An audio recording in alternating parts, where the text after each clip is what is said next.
Pour vérifier dans votre compte, vous allez cliquer sur les 3 traits à gauche, en haut, à droite, pardon. Vous cliquez sur les 3 traits en haut à droite. Ensuite, vous allez cliquer sur paramètres.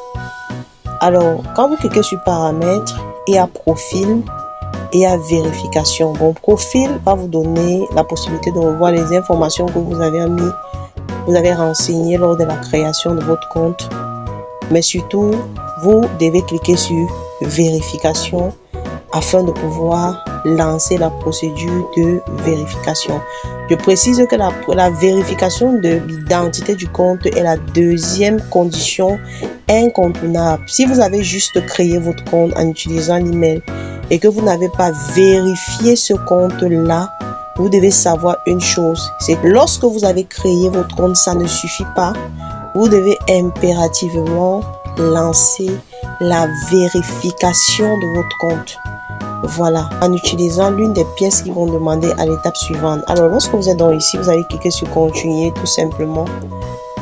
Ensuite, vous devez accepter les conditions, vraiment agree, donc accepter et continuer.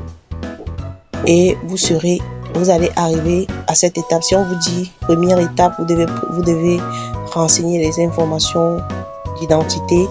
Ensuite, vous allez prendre des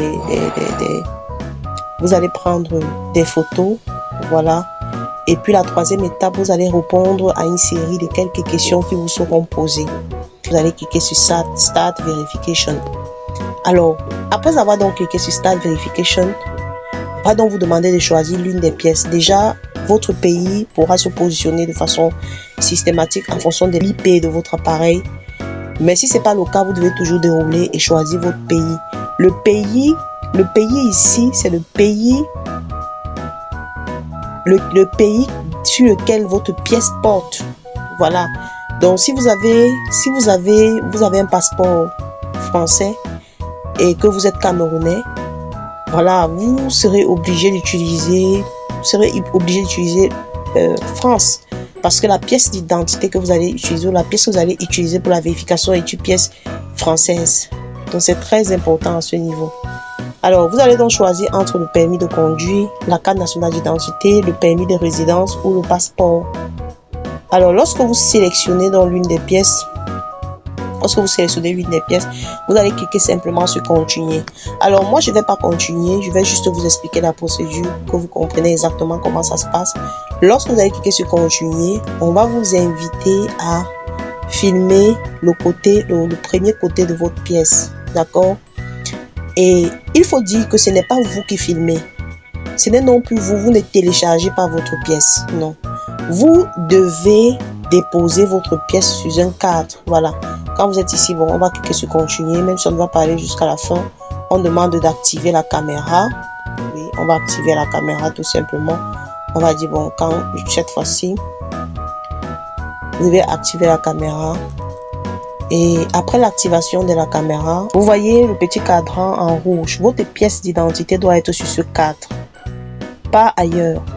Et rassurez-vous de ne pas couper les 4 coins de votre pièce. Tant que c'est en rouge, ça signifie qu'ils n'ont pas encore bien cadré, ils n'ont pas encore accepté le cadrage de la pièce. Pour savoir que le cadrage est bon, le cadre rouge deviendra vert. Et eux, vous allez voir que la caméra va commencer à tourner et ils vont filmer. Quand ils vont finir de filmer, ils vont vous dire front. Ils ont par exemple ici front sign, donc c'est la vue de face, si on peut le dire. Ensuite, ça sera la vue d'arrière, le côté le verso de la pièce. Vous allez également faire la même chose et vous valider. Après cette étape, ils vont vous demander une vérification faciale. Vous allez mettre votre tête dans un cadre et vous allez suivre les instructions qui vont soulever la tête, baisser comme un cercle. Voilà, vous suivez les instructions et vous allez donc traverser cette étape. Ça, c'est l'étape 2. L'étape 3, de répondre à un ensemble de questions où on va demander par votre nationalité, d'origine, votre nationalité, de résidence, pardon. On pourra vous demander votre statut. Est-ce que vous êtes un employé, vous êtes un freelance, est-ce que vous êtes, je sais pas, un entrepreneur, vous allez choisir. Ensuite, on va vous demander votre revenu mensuel. Voilà, que vous allez choisir. Bon, il donne quand même une fourchette, c'est de 0, par exemple, à tel montant. Vous allez choisir votre fourchette et puis Vous allez répondre à toutes les questions et vous allez tout simplement soumettre. Voilà. Après soumission, vous allez attendre quelques minutes pour voir le statut. Je précise que la pièce d'identité doit être claire. La pièce d'identité doit être vraiment claire, doit être lisible et elle doit être valide, donc pas de pièce expirée. Voilà, si vous avez respecté tout ça et que vous avez filmé votre pièce dans un endroit éclairé, voilà, bien lisible, je crois qu'il n'existera aucune raison pour laquelle votre vérification soit rejetée. Alors, rassurez-vous donc d'avoir un compte, de le vérifier pour être sûr de pouvoir avoir accès à Rowix.